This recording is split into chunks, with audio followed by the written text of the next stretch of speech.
Okay, day 17 of the 25 days of Christmas. Luke chapter 1, verses 30 to 31. And the angel said unto her, Fear not, Mary, for thou hast found favor with God. And behold, thou shalt conceive in thy womb, and bring forth a son, and shall call his name Jesus. The Nativity Song. This is the season, beloved of the year. Sing a rhyme, Christmas time soon will be here. Tell the true story of Jesus' birth, when as a baby he came to the earth. This is the new star, shining so bright, lighting the world on that first Christmas night.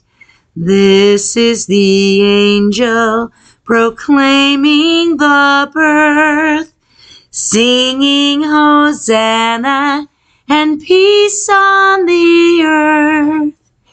This is the stable, shelter so bare, cattle and oxen first welcomed in there.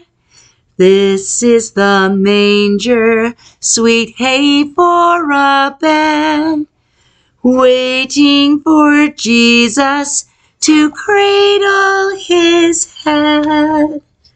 I love that little lullaby. All right, here's your cozy story. I hope you have good warm blankies and a cup of hot apple cider. The Gift of Love by Thomas S. Monson. When I was a very young bishop in 1950, there was a tap at my door, and a good German brother from Ogden, Utah, announced himself as Karl Gertler. He said, "Are you Bishop Monson?" I answered in the affirmative. He said, "My brother and his wife and their family are coming from Germany. They're going to live in your ward. Will you come with me to see the apartment we've rented for them?" On the way to the apartment, he told me he had not seen his brother for something like 30 years. Yet all through the Holocaust of World War II, his brother, Hans Gertler, had been faithful to the church, an officer in the Hamburg branch. I looked at the apartment. Oh, it was cold. It was dreary. The paint was peeling from the walls. The cupboards were bare. What an uninviting home for the Christmas season of the year. I worried about it. I prayed about it. And then in our ward welfare committee meeting, we did something about it. The group leader of the high priest said, "I'm an electrician.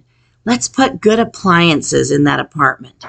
The group leader of the 70s said, "I'm in the floor covering business. Let's install new floor coverings." The Elders Quorum president said, "I'm a painter. Let's paint that apartment." The Relief Society representative spoke up. "Did you say those cupboards were bare?" They weren't bare long with the Relief Society in charge. Then the young people represented through the Aaronic priesthood general secretary said, "Let's put a Christmas tree in the home, and let's go among our young people and gather gifts to place under the tree."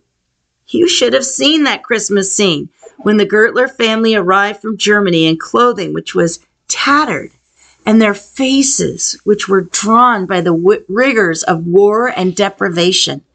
As they went into their apartment, they saw what had been in actual fact a transformation, a beautiful home. We spontaneously began singing "Silent Night, Holy Night." All is calm, all is bright. We sang in English, they sang in German. At the conclusion of that hymn, Hans Gertler threw his arms around my neck, buried his face in my shoulder, and repeated over and over again those words which I shall never forget. "Mein Bruder, mein Bruder, mein Bruder." As we walked down the stairs that night, all of us who had participated in making Christmas come alive in the lives of this German family, we reflected upon the words of the Master. Inasmuch as ye have done it unto one of the least of these my brethren, ye have done it unto me.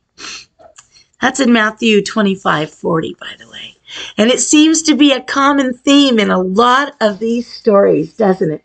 If you've done it to anyone, and parents, doing things for your kids counts. They're people. And children, doing things for your parents and for each other count too. They're people. So serve each other, and it's like doing it for Jesus.